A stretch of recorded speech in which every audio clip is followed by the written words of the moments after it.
My name is SB and welcome to the start of a new series. Today I'm going to cover the entire Pokemon the First movie in under 10 minutes. The timer is running though, and this is actually very difficult, so let's not waste any time.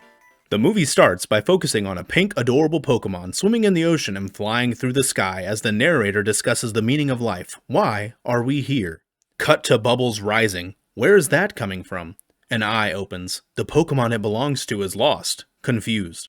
People are staring at the Pokemon through glass. This creature is in some sort of container. Sirens blaring. The humans are discussing that the Pokemon is waking up. Its brainwaves are surging. Suddenly, the Pokemon's eyes glow blue and it states it wants to be outside where the people are, and it blows up the container it is in. A man who appears to be the head scientist tells everyone to not panic and explains to the Pokemon that they have been working to create the most powerful Pokemon using the DNA of Mew. That's the Pokemon from the beginning. And by doing that, they created him. Mewtwo. Mewtwo immediately enters a new life crisis and wonders if he was only a shadow of his predecessor, a mere copy. The scientist tells him that he is smarter, better, faster, stronger than Mew, thanks to humans. Mewtwo then realizes he is just an experiment, and they want to use him. He realizes nobody really cares for him, and he simply won't accept that life. He reacts rationally though, by destroying the entire laboratory with his limitless psychic power. Giovanni then lands on the island Mewtwo just massacred and tells Mewtwo he doesn't see him as an experiment, he sees him as a partner. With Giovanni's resources and Mewtwo's power, they could be unstoppable. Mewtwo resists, but Giovanni states he can take his powers to new heights. Giovanni then gives Mewtwo armor that focuses his powers, and uses Mewtwo to absolutely demolish a bunch of trainers that are just trying to get their gym badge from the Viridian Gym, including our friend, Gary Oak. Mewtwo realizes he is being used once again, and humans are still the enemy, so he blows up the building he was being held in and goes back to the island where he was created and contemplates who he is and the meaning of his life. He ultimately decides on a really cool new career path, being rule the world above everyone else with an iron fist. Then the movie switches to our beloved Kanto region gang doing the usual activities, Brock cooking, Misty yelling for no reason, and Ash starving. Their antics soon get interrupted by a pirate named Raymond, with Team Aqua Spirit and Team Magma Fashion, and states he is looking for Ash Ketchum. Cue Pokemon movie obligatory Ash intro battle scene. In this movie we get to see Donphan for the first time ever, Machamp get beaten by some bubbles lightly hitting him in the face, and 3 Pokemon get defeated by Pikachu in one move, including the ground type, Golem. Team Rocket watches the battle, as does a Fearow with a camera on its neck. The man behind Fearow Cam sends Ash an invite to New Island to battle the strongest Pokemon trainer ever. Ash, being Ash Ketchum, accepts. We cut to the man in the tower raising his hand, and oh my stars and garters, it's Mewtwo! Who could have seen that coming? Anyways, he summons a massive storm using his psychic powers to cover the island and everywhere nearby. Here comes the Mew, doo-doo-doo-doo. Ash, Brock, and Misty go to the nearest Pokemon Center where apparently every trainer in the whole region is sheltering from this storm. Shockingly, due to the storm, the ferry is cancelled. Trainers are livid. They have to get to New Island. What a coincidence. We also learn Nurse Joy is missing. Brock thinks she looks very familiar in the poster. I wonder why he thinks that. 4 trainers take the warnings very seriously and immediately use their Pokemon to traverse the storm. You may think that the 4th trainer is Ash Ketchum, but it is not. It is this girl right here and her Fearow. Hope nothing happens to her in the storm. Lucky for Ash, some Vikings from Minnesota show up and offer him a ride through the storm. However, the boat crashes and the Vikings were actually Team Rocket the whole time! The gang then has to use their water Pokemon to make it out of the storm and arrive at New Island. Oh, so that's where Mew is going. We enter a giant hall and see 3 of the trainers that brave the storm with their Pokemon. We learn that the storm was created by the master of the island as a test. Oh yeah, Team Rocket made it here too. Ash is instructed to let all of his Pokemon out of their Pokeballs like all the other trainers, and as soon as he does, he gets trash-talked by a man that calls his own Pidgeot a Pidgeotto. Then comes the master, the greatest trainer of all time.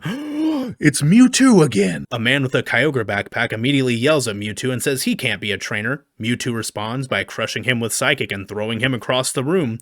The trainer then tells his Gyarados to Hyper Beam Mewtwo, which goes about as well as you think when Mewtwo just fires it back and knocks out Gyarados.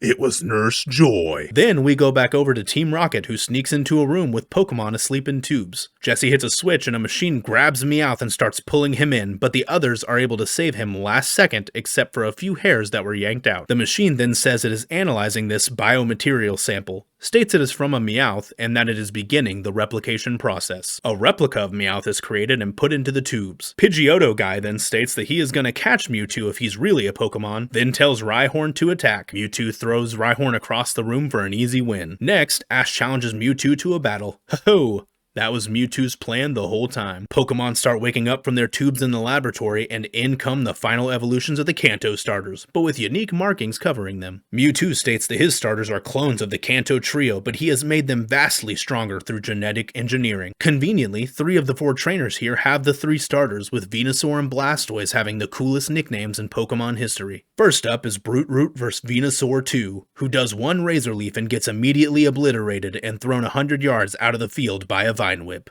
Next is Shell Shocker vs Blastoise 2. Shell Shocker does a Hydro Pump that doesn't affect his opponent at all and is immediately taken out by Rapid Spin, a move that Blastoise didn't even have in Gen 1.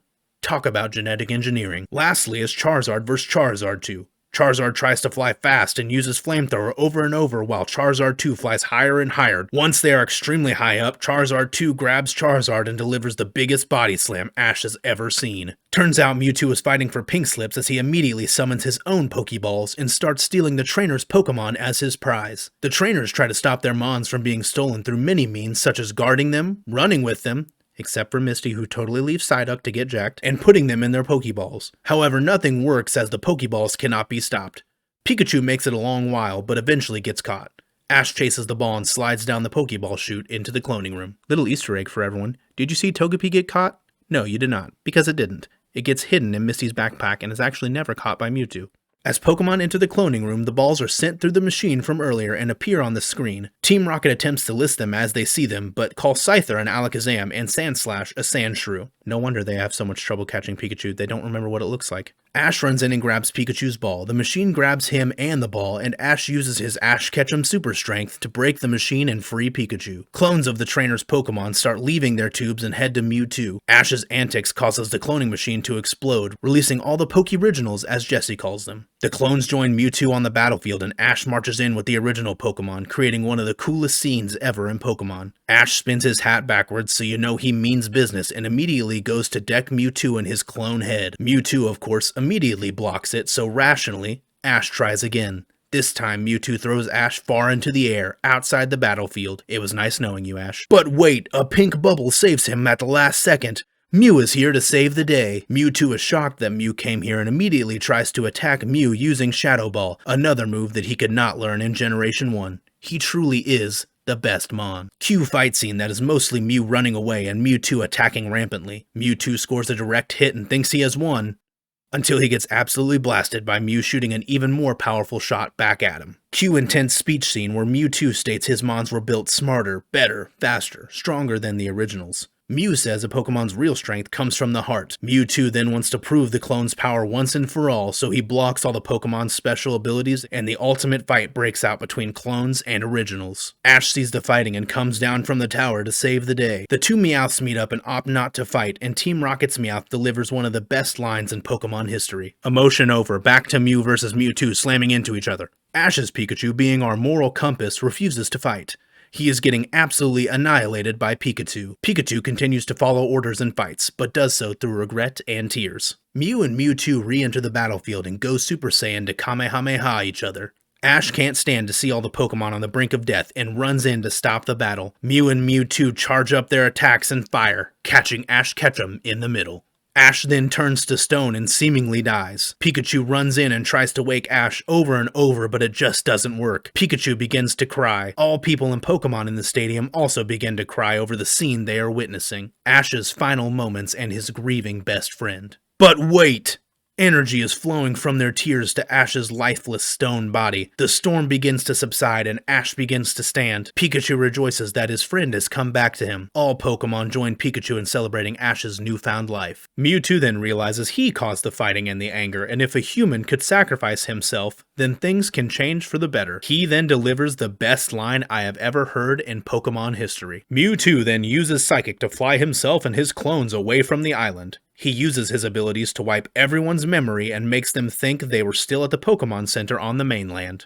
The storm begins to clear away on the mainland, and Ash sees Mew flying in the distance. Ash likens it to seeing a legendary on the first day of his journey. Ash and friends then head off on their next adventure while Team Rocket is stuck on New Island. End of movie. Like I said, this is going to be a recurring series I do on the Pokemon films, so if you want to see more, like and make sure to subscribe so you don't miss the next one. See you when the adventure continues.